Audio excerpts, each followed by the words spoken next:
friends to CNS Viewpoint. Today again at 5 p.m. India time, we are back again with our thoughts and views and perspectives on something that made us think. And today we are going to talk about something which I learned myself due to an article, an expose article on Wall Street Journal, that which I was not aware of this before, that the inequality which we have been seeing, the inequity which we have been seeing in the rollout of COVID vaccine is not new. It is also shockingly very evident in the rollout of H1N1 vaccine. Friends, as we know, H1N1 virus was declared a pandemic in June 2009 by the World Health Organization, and H1N1 virus had caused the death of almost 3 lakhs or 300,000 people, a little less than 300,000, I think 284,000 people died due to H1N1. It had spread in over 70-80 countries in a very short span of time. I mean, 70 to 80 countries had reported laboratory confirmed H1N1 virus. So many countries did not have that capacity to probably to report a laboratory confirmed H1N1 case. And more importantly, the vaccine development for H1N1 happened in 7 months. This is also very important for me to learn, because just like COVID vaccine R&D happened at a very historic pace, H1N1 vaccine development also had happened at a very historic pace. Within 7 months, the vaccine was made, and just like COVID-19, just like COVID vaccines were also bought by rich nations in advance, just like that, almost all the H1N1 vaccines were bought by rich nations. Can you imagine that? Almost all the vaccines were bought by rich nations. And months after the vaccine was discovered and made available, months after, the rich nations so-called donated 78 million vaccine doses to WHO for low and middle income countries. 78 million.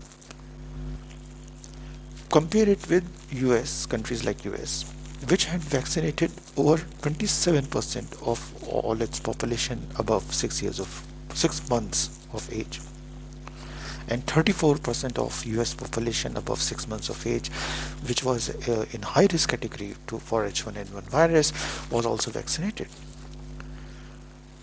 The global population is 7.8 billion.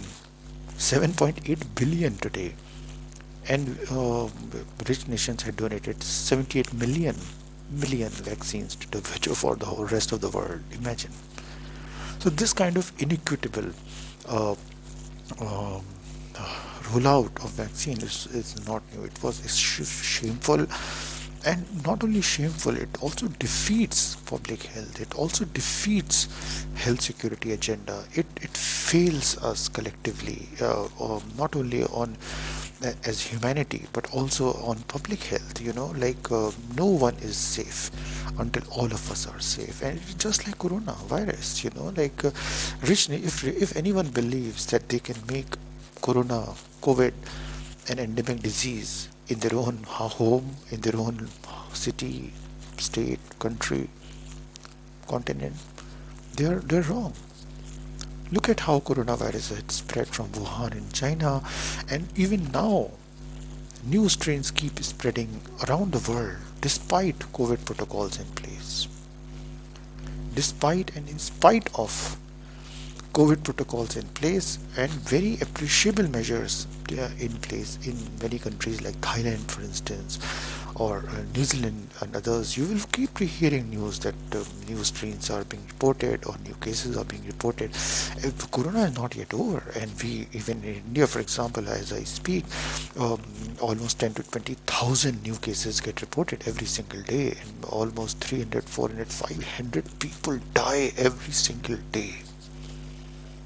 in just one country, and these are the reported cases and reported deaths, confirmed cases and confirmed COVID deaths happening in the country. This is so shocking. We are not yet over. The fight is still on, and the risk is very grave for uh, for even more serious outcomes. We need to revamp vaccination program. Why I say revamp is not only scale up, but also scale up equitably. We cannot have a world where we have 0.4% vaccination in the low-income countries, and on another hand, rich nation populations are fully vaccinated, almost all or very large number, and they are even getting booster doses made available for those who got vaccinated 6 months ago, etc. And in contrast with WHO call for global moratorium on booster doses till end of 2021. They just ignore it. Countries are just ignoring the WHO moratorium and going ahead with booster doses. Now we need a consensus, coming back to inequity, we have to address it. This is so shameful, this is so shocking and so disturbing to know that we have not learned anything in the fight against pandemics worldwide. For the mistakes we did in fighting H1N1, we are only repeating them again and again, and even in COVID pandemic, even in these emergency times, even so many years have passed by. The H1N1 virus of 2009 may have modified, but still continues circulating in our population. We haven't yet learned much about it, and we are at very grave risk of collectively failing, even if rich nations believe that they are doing the right things. Of course, they're doing the right things by fully vaccinating their populations and providing. I don't know about the booster dose, whether I'm not qualified enough to opine on that. But what my question is that WHO and rich nations and experts need to have a consensus on whether booster dose should be given to those who have declining immunity or not. That is just my simple question. But we can't have this kind of a confusion where WHO is calling for a global moratorium on booster doses till end of this year. But we also read the news that over 1 million booster doses are being administered every single day. And only 330,000 doses are administered in low-income countries every day. So this kind of inequity, this kind of disregard to ensure that populations all around the world, populations in rich, poor, rich, middle, poor, low income, whatever, everywhere, on the planet Earth should be getting fully vaccinated, as populations in rich nations, everywhere, people should be getting vaccinated, so that hospitalizations reduce, so that need for oxygen ventilator and deaths due to COVID-19 decline sharply. And also there is a hope for herd immunity and putting an end to COVID-19 pandemic, or at least making it endemic and decimating it as much as possible.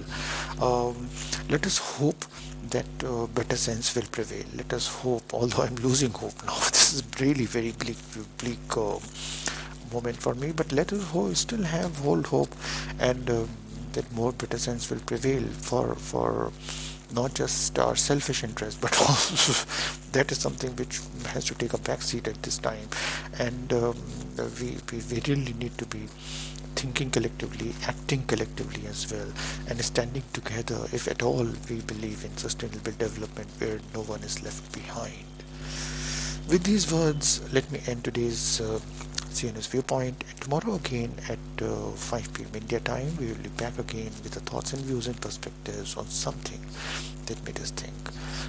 By till then, stay safe, stay vaccinated, and do something which reduces inequity, any form of inequity in your own life, in your own sphere, in your own the part of the small, in your own world.